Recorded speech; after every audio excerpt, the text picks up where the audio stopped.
We're going to talk about the Rally Point Comm view for system administrators. So on your initial login, you'll see a screen similar to this. Press Comm view, and it's going to load your communications tree. This is the first thing you're going to see. If you want to expand, you can go ahead and expand the whole tree, and you can scroll through this tree and see the entire layout of your organization. Now this is an example here, and you can see our top level is Louisiana State University.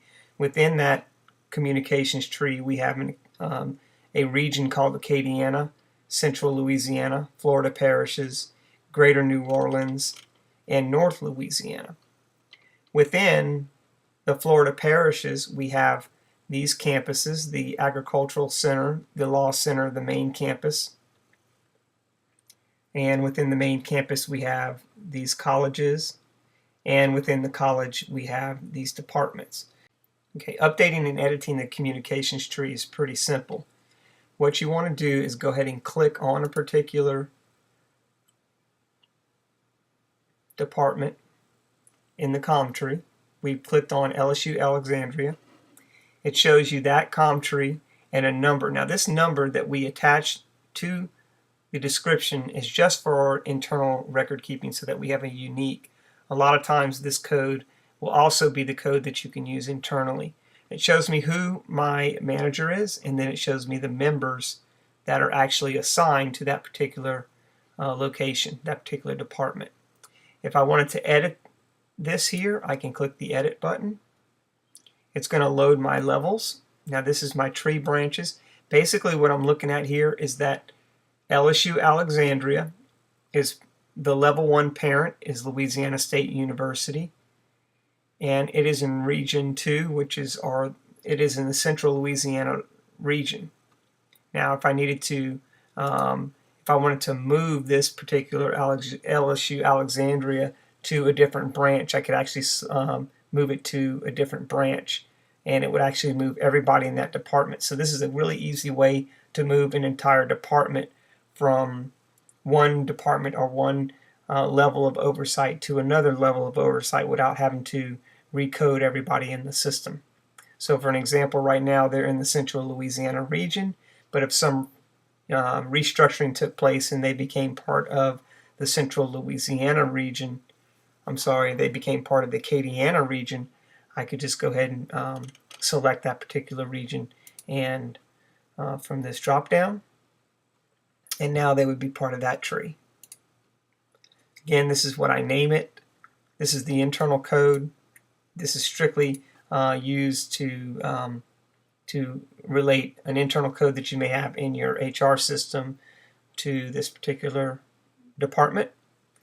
We also have the ability to add a secondary code.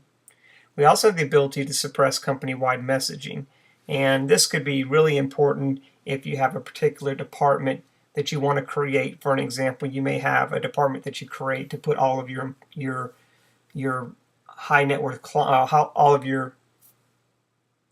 The suppress company-wide message button is really key.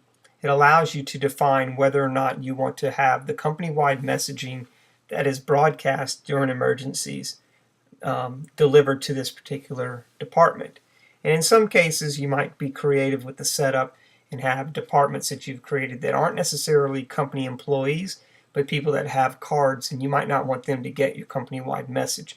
So this is a way to suppress that messaging so that you can define who gets the company-wide message and who doesn't. I can again update my manager here by clicking this. When I'm finished with my changes, I hit save and add, and that's how we edit a branch. I can also add a sub-branch from whichever branch I'm adding in here. So right here you can see we have admissions. If I wanted to add a sub-branch, I click add sub-branch. I can put in a name.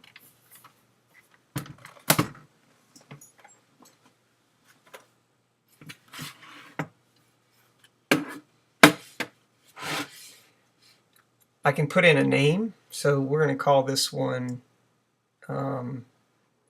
athletics. We're going to give it a code, and we're going to click save and add. Now, as you can see over here, I just added athletics to the LSU Alexandria department, college. If I need to continue to add branches, I can just come in here, continue to add, and they'll keep adding more and more. So let's call this one Law Center. We'll call that one 503. Save and add. And again, you can see I just added the Law Center. So very easy to add branches to your communications tree. Very easy to delete them. If we needed to go ahead and delete one of these, I could just click on it here. You can see my delete button shows up here. And if I'm ready to delete it, I can just hit delete and it comes out of my tree. There we are. So again, this is your Comm view. This is where you add, edit, make any changes to your communications or your departmental tree. A couple notes about your Comm view. We call it the Comm view. We really want people to think about how are you going to communicate with your organization in the event of an emergency. Or even if it's not an emergency, how do you want to, what kind of complexity and what kind of level of detail would you like to communicate to your organization as a whole? And by editing this and by managing this information, you can define that structure so that when you're trying to communicate with particular people in a certain area, you can do that all at one time.